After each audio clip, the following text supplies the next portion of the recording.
नमस्कार, मैं हूं आपके साथ शिवा बात्री और आप देख रहे हैं BSTV। तो आज की हमारी खास चर्चा हेमंत पर सुप्रीम आदेश, जो कि आज हम चर्चा करेंगे इस विषय में। कांग्रेस के उपनेता प्रतिपक्ष हेमंत कटारे की मुश्किलें अब फिर बढ़ चुकी हैं, जहां पर सुप्रीम कोर्ट के आदेश के बाद अब हेमंत कटारे पर दर्ज रेप केस की फिर से जांच होगी और जांच के साथ ही पूर्व मंत्री भूपेंद्र सिंह की मामले में एंट्री से भी सियासत गर्मा गई है। पहले आप हमारी ये रिपोर्ट देखिए, इसके बाद हम कुछ खास मेहमानों के साथ करेंगे चर्चा। भिंड के अटेर से कांग्रेस विधायक और विधानसभा में उपनेता प्रतिपक्ष हेमंत कटारे के खिलाफ रेप केस की जांच फिर से शुरू होगी। सुप्रीम कोर्ट ने हेमंत कटारे के खिलाफ दर्ज मामले की जांच भोपाल रेंज के DIG की निगरानी में कराने का आदेश दिया। कोर्ट ने ये भी कहा है कि फिलहाल हेमंत कटारे की गिरफ्तारी नहीं की जाएगी, वह जांच में पूरा सहयोग करेंगे। बजरिया थाने में हेमंत कटारे के खिलाफ रेप का मामला दर्ज हुआ था। हाईकोर्ट ने मामले की FIR में हेमंत कटारे को रिलीफ दी थी। हाईकोर्ट के 2 दिसंबर 2024 के आदेश को सुप्रीम कोर्ट में चुनौती दी। हाईकोर्ट के फैसले पर सुप्रीम कोर्ट ने आदेश दिया। भोपाल DIG की मॉनिटरिंग में होगी फिर से जांच। हेमंत कटारे की नहीं होगी गिरफ्तारी, जांच में सहयोग करेंगे हेमंत कटारे। तो सुप्रीम कोर्ट का जो आदेश है वैसे ही होगा। जांच होनी चाहिए, आपको लगता है कि इसमें जांच सुप्रीम कोर्ट जो कहे वही होगा। हेमंत कटारे के खिलाफ रेप केस में फिर से जांच के बीच अब सियासी एंट्री भी हो चुकी है। पूर्व परिवहन मंत्री भूपेंद्र सिंह ने हेमंत कटारे पर दर्ज रेप केस में FSL रिपोर्ट बदले जाने का आरोप लगाया। उन्होंने DGP कैलाश मकवाना और मुख्यमंत्री डॉक्टर मोहन यादव को लेटर लिखा। इसमें उन्होंने इस मामले की निष्पक्ष जाँच कराने की मांग की। दोनों एक दूसरे पर गंभीर आरोप लगा चुके हैं। सदन के अंदर भी यह मामला उठ चुका है। हेमंत कटारे पर आरोप, रेप केस में FSL रिपोर्ट बदलने का आरोप, अवैध रूप से पेट्रोल पंप संचालन का आरोप, भूपेंद्र सिंह पर आरोप, भूपेंद्र सिंह पर सौरभ शर्मा की नियुक्ति करने का आरोप, विवादित बिल्डर की जमीन पर 2 फार्म हाउस के आरोप। मैं समझता हूं कि जो भी जांच हो माननीय सुप्रीम कोर्ट के आदेश का हम सम्मान करते हैं, लेकिन निष्पक्ष जांच हो, राजनीति से प्रेरित जांच ना। सुप्रीम कोर्ट के निर्देश के बाद पुलिस मामले की जांच भी करेगी और 4 हफ्ते के अंदर अपनी रिपोर्ट भी कोर्ट में पेश करेगी। मामले में हेमंत कटारे जांच में सहयोग करेंगे और उनकी गिरफ्तारी भी नहीं होगी। लेकिन इस सब के बीच फिर से पूर्व मंत्री भूपेंद्र सिंह और हेमंत कटारे आमने सामने आ गए और फिर एक दूसरे पर आरोप लगाना शुरू कर दिया। BSTV के लिए भोपाल से मनोज राठौर की रिपोर्ट। चलिए अब इसी विषय पर कर लेते हैं और अधिक चर्चा, जिसके लिए हमारे खास मेहमान यानी कि डॉक्टर प्रेम व्यास जी, प्रदेश BJP प्रवक्ता, और इसी के साथ राम पांडे जी, जो कि हमारे कांग्रेस प्रवक्ता हमारे साथ जुड़ चुके हैं। आप दोनों का ही BSTV पर बहुत स्वागत करती हूं मैं, और इस चर्चा को हम बढ़ा लेते हैं। सबसे पहले मैं राम पांडे जी आपसे ही सवाल करना चाहूंगी। देखिए, ये पूरा मामला जो कि बंद हो चुका था, इस मामले पर कोई चर्चा नहीं हो रही थी, लेकिन देखिए अब एक बार फिर से BJP ने इस पर सवाल खड़े कर दिया। और सबसे बड़ी बात यह कि भूपेंद्र सिंह जी ने यहाँ पर FSL रिपोर्ट में बदलाव की बड़ी बात कही है। राम पांडे जी, आप इस पर क्या कहना चाहते हैं? इस पर सीधा यही कहना चाहते हैं कि BJP बहुत गिर चुकी है, इस हद तक गिर चुकी है कि महिलाओं के कंधे पर बंदूक रखकर चला रही है। डूब कर मर जाना चाहिए कि जो मुद्दा खत्म हो चुका है, जिस मुद्दे की जांच स्वयं BJP ने की है, जिस मुद्दे की जांच स्वयं BJP सरकार ने की है, और जो महिला जेल के अंदर बंद थी, जेल के अंदर से उसने आरोप लगाया था और जेल के बाहर आने के बाद उसने कहा कि मैंने झूठा आरोप लगाया, मेरे ऊपर दबाव था, और उसके बाद वो जांच बंद हो जाती है और वो महिला, उसके परिवार का कोई भी इंसान सुप्रीम कोर्ट नहीं गया। सुप्रीम कोर्ट कौन गया? BJP गई, BJP सरकार गई। भाई, जो पीड़ित होता है वो आगे कोर्ट में जाता है, वो आगे सुप्रीम कोर्ट में जाता है। तो जो पीड़ित थे उन्होंने तो बिल्कुल कह दिया कि नहीं, हमारे ऊपर तो दबाव था, राजनीतिक दबाव था, इसलिए हमने झूठी FIR कराई थी। और जो महिला जेल में बंद थी, आप सोचिए, जेल में महिला बंद है, उसकी FIR हो जाती है, तो जो महिलाएं जेल के बाहर हैं उनकी FIR नहीं होती है। साक्षी मलिक, विनीत फोगाट महीनों बैठी रही धरने प्रदर्शन पर, तब बीजेपी नेता के विरोध में एफआईआर नहीं होती है। आज भी हमारी कई बहनें ऐसी पीड़ित हैं कि जो थाने जाती हैं और यदि बीजेपी का कार्यकर्ता हुआ तो वो एफआईआर नहीं हो सकती है, वो एफआईआर फिर सुप्रीम कोर्ट के माध्यम से ही होती है, चाहे वो ब्रजभूषण हो या अन्य कोई हो। तो अब जैसे अभी लेटेस्ट एक केस आया प्रज्वल रेवन्ना का, 400 महिलाओं का बलात्कारी, आप बताइए उसमें क्यों नहीं जांच हो रही? उसमें 400 महिलाओं के बलात्कारी का प्रचार मोदी करते हैं, बीजेपी करती है, उसमें कौन कौन बीजेपी के कार्यकर्ता शामिल थे, मोदी ने उनका प्रचार क्यों किया? तो जो जांच यदि आपको सारी खुलवानी है तो सारी खुलवाइए। जस्टिस लोया की हत्या कैसे हुई, हरेन पंड्या की हत्या कैसे हुई, ठीक है, तो मानसी मतलब सोनी का जैसे कि पीछा राम कौन पांडे जी कराता ने था? अभी कहा कि यहाँ पर बीजेपी महिलाओं का राजनीति में इस्तेमाल कर रही है, प्रेम व्यास जी इस पर आप क्या कहना चाहेंगे, जिस तरीके से ये पूरा बयानबाजी सियासत जो देखने को मिल रही है? जी, मुझे लगता है तथ्यों और तर्कों के अभाव में कांग्रेस जो है बयान देने का कार्य करती है, और महिलाएं तो स्वयं कह चुकी है। राधिका खेड़ा वाले मामले में जो राष्ट्रीय प्रवक्ता थी उसने खुद सामने आकर कहा कि किस तरह से कांग्रेस के नेता रात को 2 बजे दरवाजा खटखटाकर भीतर आने का प्रयास कर रहे थे। उसके बाद उन्होंने कांग्रेस से इस्तीफा दिया। सिमी रोजबेल ने कहा कि कांग्रेस में जो है कास्टिंग काउच की व्यवस्था है, उसके बाद उनको एआईसीसी के पद से विमुक्त कर दिया। इनकी राजस्थान की विधायिका ने कहा है, दिव्या मदेरणा ने, कि जब मैं खुद कांग्रेस में रहते सुरक्षित नहीं हूं तो आम महिलाओं को क्या। उसके बाद में फोगट वाले मामले में जांच हुई, फेडरेशन ने जांच करी, कोर्ट ने जांच करी, सरकार ने अपने स्तर पर जांच करी, पर कांग्रेस के जो चरित्र है, जो कांग्रेस के नेताओं के चरित्र है, नेता प्रतिपक्ष के खिलाफ भी नेता प्रतिपक्ष की पत्नी जो है प्रतिमा मुदगल, वो अभी सुप्रीम कोर्ट में गई है। और उसके पूर्व में आदरणीय दिग्विजय सिंह साहब सरला मिश्रा वाला मामले में किस तरह से क्या क्या कृत्य हुए थे ये पूरा प्रदेश देख रहा है। उसके बाद अभी जो इनका अनवर कादरी लव जिहाद वाले मामले में, उसमें लगभग 40 महिलाएं प्रोटेस्ट करती है आकर, और लव जिहाद के मामले के अपराधी के खिलाफ एक भी जो है कार्रवाई कांग्रेस के नेता नहीं करते। यहाँ मामला जो इन्होंने कहा कि वो महिला जेल में थी, मान लिया जेल में थी, उसने जनवरी 2018 को आरोप लगाया और आदरणीय उपनेता प्रतिपक्ष के खिलाफ एफआईआर दर्ज हुई। फरवरी 2018 में उसने पुनः आरोप लगाए और शारीरिक शोषण की धाराएं उसमें ऐड करवाई। उसके बाद मार्च 2018 में हेमंत कटारे साहब ने उस पर ब्लैकमेल का आरोप लगा के उसको जेल भिजवाया। तो पहले तो यह स्वीकार करें कि झूठा आरोप लगाकर जो महिला आपके खिलाफ आरोप लगा रही है उस महिला को जेल किन लोगों ने भिजवाया और उस पर दबाव बनाकर उससे कॉम्प्रोमाइज करा।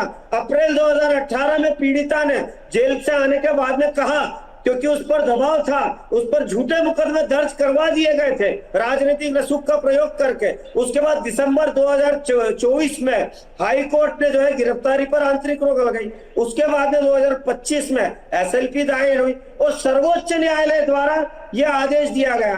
तो मुझे लगता है कि यह कार्रवाई कोई भारतीय जनता पार्टी के कार्यालय से नहीं हुई है। राम पांडे जी पहले तो यह समझ लें, यह कार्रवाई सर्वोच्च न्यायालय के निर्देशन पे हुई है।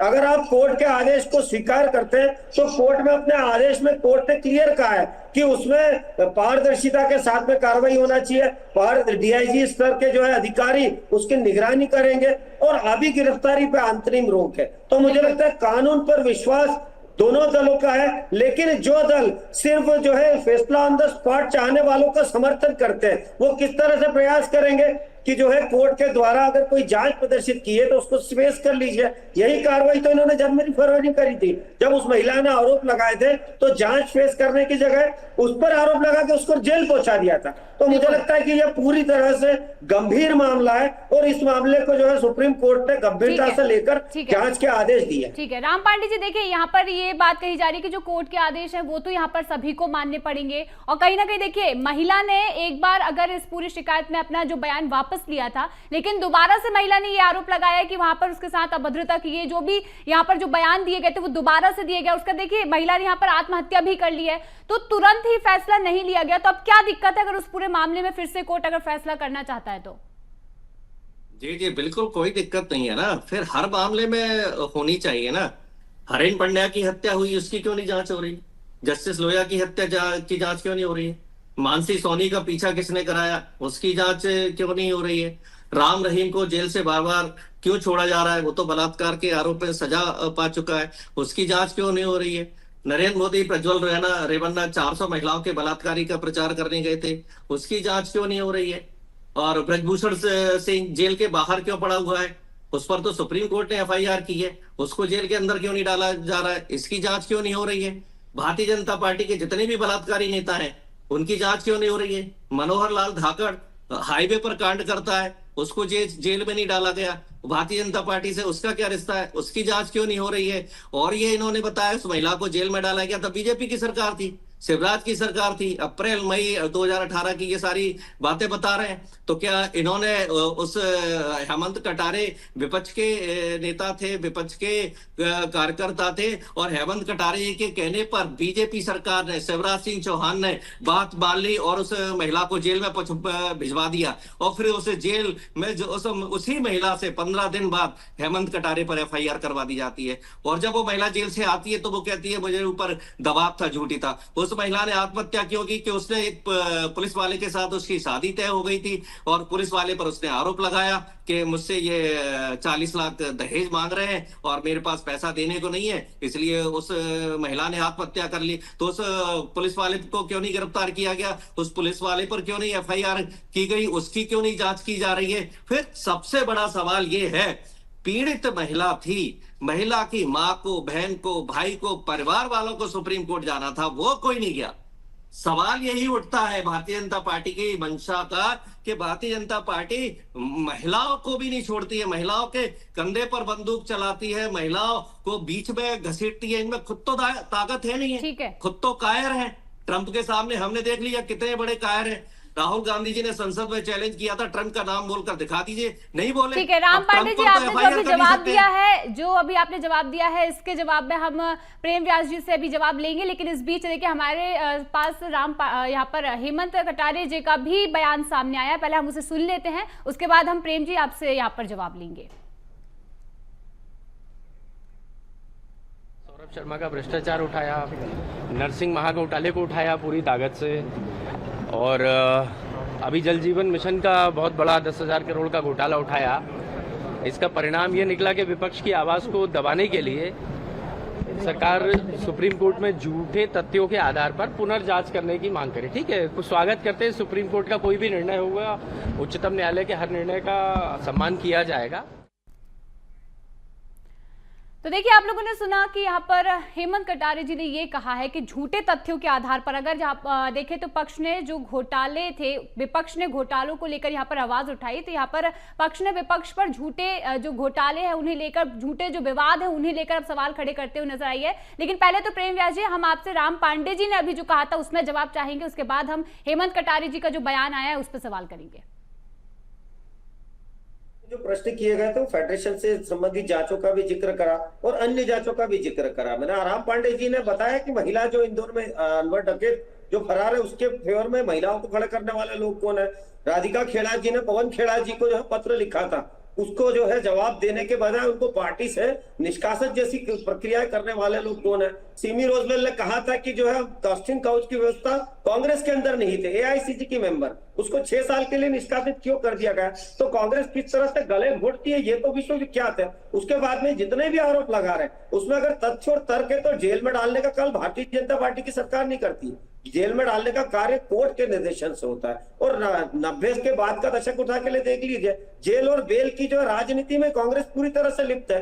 आपने कहा कि किस तरह से आरोप लगा के भाग जाना कांग्रेस का चरित्र है। हमने तो कहा है आपके समय पर मेवालाल जो जैन साहब है उनके खिलाफ बताइए कांग्रेस ने क्या कार्रवाई करी? खुद ने उन्होंने बाद में आकर इस्तीफा दिया। मनु संघवी साहब, उनकी सीढ़ियां पकड़ाई थी, कांग्रेस ने क्या कार्रवाई करी? तो कांग्रेस अपने स्तर पे कोई कार्रवाई नहीं करती है। कांग्रेस खुली छूट देती है कि इनके नेता, इनके कार्यकर्ता इस तरह से महिलाओं के साथ अभद्रता करें। और स्वयं नेता प्रतिपक्ष उमंग सिंगार साहब की जो बीवी है, कथित बीवी वे कह रहे हैं, वो कह रही कि मैं बीवी हूँ, वो सुप्रीम कोर्ट गई है। अब बताइए सरकार गई है या उनकी बीवी गई है? और उसके पूर्व में जिस तरह से उनकी गर्लफ्रेंड की 2022 में उनके निवास पर जिस तरह से मृत्यु हुई थी, वो पूरा मामला संदेहास्पद था। तो हमारी सरकार में कार्रवाई भी की जाती है और चाहे अपना हो या पराया, उसको एक समान दृष्टि से देखा जाता है। शहाबुद्दीन शेख वाले मामले में प्रेम व्यास जी देखिए यहाँ पर अभी हेमंत कटारे जी का बयान भी सामने आया जहां उन्होंने कहा कि घोटाला जब उठाया गया, हाँ उसी पर जवाब अब चाहते हैं हम। जी बिल्कुल, उसका जवाब दे देता। 19 दिसंबर को जब रेड डाली थी उसके 3 दिन बाद आदरणीय दिग्विजय सिंह साहब ने प्रेस कॉन्फ्रेंस करी थी और प्रेस कॉन्फ्रेंस करके हर तरह के आरोप लगाए थे। और कहा था कि मैं इन आरोपों को लेकर हाईकोर्ट और सुप्रीम कोर्ट जाऊंगा। 3 दिन बाद जब पत्रकारों द्वारा, आपके जैसे पत्रकारों द्वारा जब उनसे इस विषय की चर्चा की गई तो वह नकार गए और कहने लगे कि पहले सौरभ शर्मा पकड़ा जाए। तो यह हिट एंड रन की प्रवृत्ति नहीं है। आदरणीय नेता उप प्रतिपक्ष, इन्होंने कहा था कि मैं आरोप का जो सिद्ध करने के लिए मैं लोकायुक्त के पास जाऊंगा।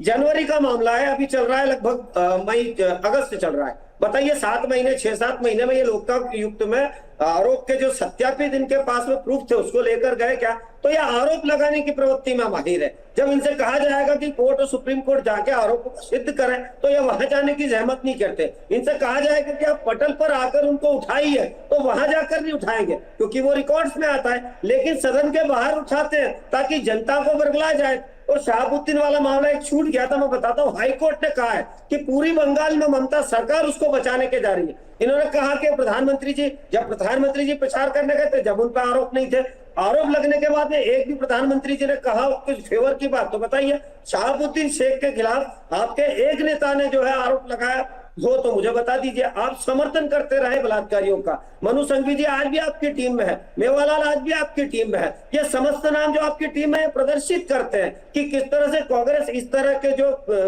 लोग हैं उनको शाब्दिक समर्थन हो या मौन समर्थन देने का कार्य करती है। विधानसभा में जो है राजस्थान में इनके नेता जब पूरी बात को उठा लेते हैं तो उनको पार्टी से निष्कासित कर दिया जाता है और इस तरह के अभद्र व्यवहार के कारण ही कांग्रेस की यह परिस्थिति है। ठीक है, मतलब कांग्रेस यहाँ पर सिर्फ घोटालों का यहाँ पर जो सवाल उठाती है वो सिर्फ और सिर्फ जनता को बरगलाने का काम करती है। राम पांडे जी, यहाँ पर जो घोटालों का मुद्दा उठाया जाता है वो सिर्फ और सिर्फ जनता को भटकाने के लिए ये सारी चीजें की जाती है, जैसे कि अभी यहाँ पर प्रेम व्यास जी ने कहा है। राम पांडे जी, देखिए, मैंने शुरू में ही कहा था कि जो बहुत ही घटिया किस्म के लोग होते हैं, दलाल टाइप के लोग होते हैं, वही राजनीति में महिलाओं का दुरुपयोग करते हैं। तो ये देखा जाए तो जो हमारे जो महिलाएं हैं उनका भारतीय जनता पार्टी अपमान कर रही है, उनका दुरुपयोग भारतीय जनता पार्टी कर रही है। और जहां तक केस की बात है तो भारतीय जनता पार्टी में तो ऐसा कौन सा विपक्ष का नेता है जिस पर केस नहीं लग रहे हैं। राहुल गांधी जी पर 32 केस लगा दीजिए, हेमंत सोरेन पर केस लगा दिया, उसके बाद वो वहां के मुख्यमंत्री बने। अभी मध्य प्रदेश में जीतू पटवारी जी पर FIR करवा दी, और FIR किसने की है? किसी पीड़ित ने नहीं की, थानेदार से FIR करवा दी। जैसे ये लोग सुप्रीम कोर्ट गए हैं, पीड़ित पक्ष नहीं गया, वैसे ही जीतू पटवारी जी पर FIR के लिए किसी ने FIR नहीं कराई। भारतीय जनता पार्टी ने स्वतः FIR कर ली, और वो किसके साथ खड़े हुए थे? जिनके साथ अन्याय हो रहा था कि इनको न्याय मिलना चाहिए, जिनकी FIR होनी चाहिए, तो उनकी तो FIR की नहीं, जीतू पटवारी जी पर FIR कर दी। चूंकि राम पांडे जी, यहाँ पर ममता बनर्जी का जिक्र भी किया था प्रेम व्यास जी ने, तब जब महिलाएं जो पीड़ित थी तब यहाँ पर कांग्रेस ने ममता बनर्जी का समर्थन क्यों किया था? जब महिलाएं यहाँ पर पीड़ित महिलाएं ये बोल रही थी कि हमें न्याय चाहिए, तब क्यों समर्थन किया जा रहा था? अभी यहाँ पर प्रेम व्यास जी ने कहा है। अरे ये फर्जी बातें करते, काय की बातें करते हैं भाई। ये गुजरात में बलात्कार के सजा पाए हुए लोगों को इन्होंने छोड़ दिया। गुजरात में जिन बलात्कारियों को सजा मिली थी उनको जेल से छोड़ दिया, फिर सुप्रीम कोर्ट ने वापस उनको जेल में डाला। सरकार छोड़ती है। बलात्कार की सजा पा चुके गुजरात के मुख्यमंत्री ने उन बलात्कारियों को जेल से रिहा कर दिया, सुप्रीम कोर्ट ने उनको वापस जेल में डाला। इससे बड़ा इनका क्या सबूत होगा? कांग्रेस की सरकार ने करा। ये बलात्कारियों को रिहा क्यों किया? गुजरात में जो सजा याफ्ता बलात्कारी थे, सजा याफ्ता बलात्कारियों की बात कर रहा हूं। सजा याफ्ता बलात्कारियों को बताइए ना, छोड़ दिया। राम पांडे जी, सजा याफ्ता विधानसभा में क्या उनके फेवर में अध्यादेश पारित करके छोड़ा गया था? आपके द्वारा मालाएं पहनाई गई, बताइए ना। 400 महिलाओं नहीं, आप बताइए उनके फेवर में अध्यादेश जारी करके उनको छोड़ा गया था क्या? को बात कराइए, जैसा कर्नाटक केरल में ब्लास्ट के अपराधियों मत कराइए मैडम। ये वर्सेस कराने का मतलब ये है कि हम इस मुद्दे पर गंभीर नहीं है। देखिए यहाँ पर राम पांडे जी, देखिए यहाँ पर वर्सेस कराने की बात नहीं, आपने महिलाओं का मुद्दा उठाया, आपने कहा कि यहाँ पर बीजेपी महिलाओं का इस्तेमाल करती है, इसलिए मैंने आपसे ये सवाल किया। और ये आपको भी पता है, जब यहाँ पर ममता बनर्जी की सरकार पर जिस तरीके से महिलाएं यहाँ पर पीड़ित थी, और ये मैंने नहीं कहा, ये खुद अभी यहाँ पर प्रेम व्यास जी ने कहा है, ये मैं नहीं बोल रही हूँ, हाई कोर्ट ने। आपने महिलाओं का मुद्दा उठाया राम पांडे जी, तो कांग्रेस फिर यहाँ पर पीड़ित महिलाओं का समर्थन क्यों नहीं कर रही है? मैं ये कह रहा हूँ, एक को बोलने दीजिए। जी बिल्कुल बोलिए ना, आप बोलिए ना, बिल्कुल दोनों को मत बुलवाइए। मेरा कहने का है, दोनों को मत बुलवाइए। ठीक, बिल्कुल जवाब दीजिए आप। कितने फर्जी लोग हैं। मतलब ममता बनर्जी पर भी बलात्कार का आरोप लगा रहे हैं। इससे घटिया इनकी सोच क्या होगी। मतलब उस महिला पर आरोप लगा रहे हैं जो स्वयं महिला है, जिसको लगातार वहां की जनता जिता रही है, प्यार दे रही है, और ये कह रहे हैं कि वो बलात्कार करवा रही है। डूब जाना चाहिए। यह मोहन यादव की सरकार में 20 बलात्कार प्रतिदिन हो रहे हैं। यह सरकार की रिपोर्ट है। उन 20 महिला बलात्कारियों के आरोपियों को कौन सजा देगा? शुद्ध रूप से मोहन यादव उसके को सजा होनी चाहिए, शिवराज को सरकार होना चाहिए, इनके एक एक कार्यकर्ता को होना चाहिए। भाई वो 20 महिलाओं का प्रतिदिन मध्य प्रदेश में बलात्कार हो रहा है। वो भी तो किसी की बहन है, वो भी तो किसी की मां है। आए दिन हम मध्य प्रदेश में देखते हैं कि महिलाओं के साथ कितना अत्याचार हो रहा है, उनके साथ गैंग रेप किए जा रहे हैं, उसके बाद उनकी हत्याएं की जा रही हैं। ये तो रोज की घटना है मध्य प्रदेश की। उनको न्याय कौन दिलाएगा? और ममता बनर्जी पर जो ये आरोप लगा रहे हैं, इससे इनकी निकृष्ट मानसिकता का पता चलता है कि एक लेडीज पर आरोप लगा रहे हैं ठीक कि है। लेडीज तो मतलब प्रेम व्यास जी, राम पांडे जी ये कहना है। चाह रहे हैं कि जो पीड़ित महिलाएं थी, जो यहाँ पर न्याय की गुहार लगा रही थी, वो सब गलत हैं और ममता बनर्जी सही है। देखिए, इस पर मैं आपसे जवाब चाहती हूँ। और मध्य प्रदेश की जो बात इन्होंने की है कि मोहन सरकार में जिस तरीके से बलात्कार हो रहा है, उस पर भी कार्रवाई नहीं हो रही है, जवाब दीजिए आप। राम पांडे जी ने दो बातें करी। इन्होंने कहा कि डूब मर जाना चाहिए, तो हाई कोर्ट ने कहा था कि पूरी सरकार शहाबुद्दीन शेख को क्यों बचा रही है, तो क्या हाई कोर्ट को डूब के मर जाना चाहिए? उसके बाद आपने अभी कहा मत कि वो वहां पर जीतती आ रही है, इससे उस पर आरोप सिद्ध नहीं होते। तो मध्य प्रदेश में तो 20 वर्षों से भारतीय जनता पार्टी जीतते आ रही है, केंद्र में लगभग 10 वर्षों से जो है हमारी सरकार है, तो आरोप हम पर लगने चाहिए। मतलब जो ममता जीतती आ रही है, आज उसका समर्थन कर रहे खुल के और कह रहे चूंकि जनता उसको जिता रही तो उसको खुली छूट है। शहाबुद्दीन शेख वाले मामले में हाई कोर्ट ने टिप्पणी करी थी, और मध्य प्रदेश में जिस तरह से आपके नेता संलिप्त पाए गए, आपने कहा डूब के मर जानी चाहिए, तो पूरे विपक्ष को डूब के मर जाना चाहिए, क्योंकि वे ऐसे लोगों का समर्थन कर रहे हैं। लड़के हैं, लड़कों से भूल हो जाती है, उनका समर्थन कौन लोग कर रहे थे? महिलाएं झूठ बोलती है, राजस्थान के इनके मंत्री कहते हैं। उसके बाद में उन लोगों का समर्थन कौन कर रहे थे? 50-80% मामले फर्जी होते हैं, ये तक इनके महाराष्ट्र के मंत्री कह रहे थे। उन लोगों का समर्थन कौन कर रहे थे? यहाँ पर बैठकर जो आरोप लगा रहे हैं। दूसरी बात है कि हमारी सरकार में जीरो टॉलरेंस की नीति के साथ कार्य किया जा रहा है। लगभग 50 से ज्यादा ऐसे मामले हैं जो महिला अत्याचारों से संबंधित है, उसमें मृत्युदंड की सजा फास्ट ट्रैक कोर्ट्स में चला के तय की गई है। वहीं पर आपके लोग क्या कर रहे हैं बताइए? मेवालाल क्या कर रहे हैं? अभिषेक मनु सिंघवी की जो सीडी आई थी, उसके बाद में कांग्रेस उनके जो है खिलाफ। ठीक है, मुद्दे पर बात कर लेते हैं। देखिए राम पांडे जी, सुप्रीम कोर्ट ने अब आदेश जारी कर दिया है और देखिए यहाँ पर हेमंत कटारे जी को लेकर जो यहाँ पर अब फैसला सामने आया है कि इस पर आगे बात की जाएगी, चर्चा की जाएगी। फैसला जो अब नया आएगा उस पर ही मैं आपसे जवाब लेना चाहूंगी कि यहाँ पर अब इस केस को फिर से शुरू किया जा रहा है, फिर से इस पर कार्रवाई होगी। आपको क्या लगता है, क्या यहाँ पर आप चाहते हैं?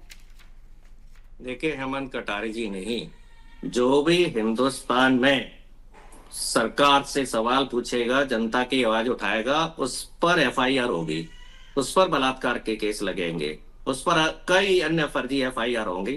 क्योंकि हेमंत कटारे जी बहुत मुखर हैं, तेज तर्रार हैं और जनता की आवाज को प्रतिदिन उठा रहे हैं।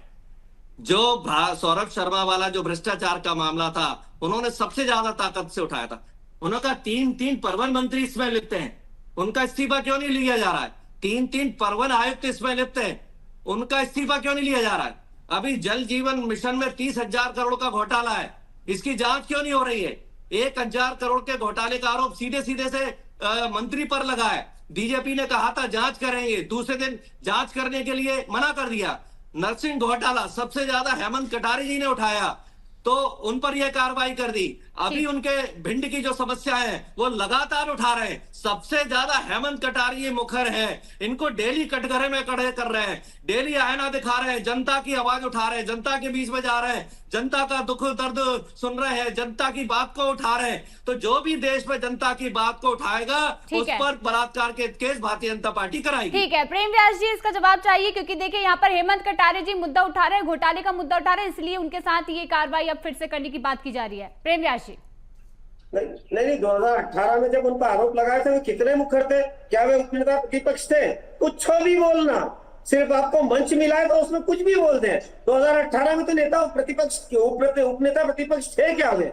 उस समय जब आरोप लगाया था, उसके बाद उन्होंने कहा कि मैं तर्कों के साथ में लोकायुक्त जाऊंगा। 7 महीने हो गए हैं, अगर तथ्य और तर्क थे उस मामले में तो लोकायुक्त क्यों नहीं गए? जीतू पटवारी जी पे एफआईआर जो दर्ज हुई वो झूठ के कारण हुई। जिन लोगों ने अपनी प्राथमिकी एफआईआर में कहीं भी मल का जिक्र नहीं करा था, आदरणीय जीतू पटवारी जी जनता को बरगलाने के लिए और समाज में विवंदस्य फैलाने के लिए मल जैसी बात का प्रयोग कर रहे थे।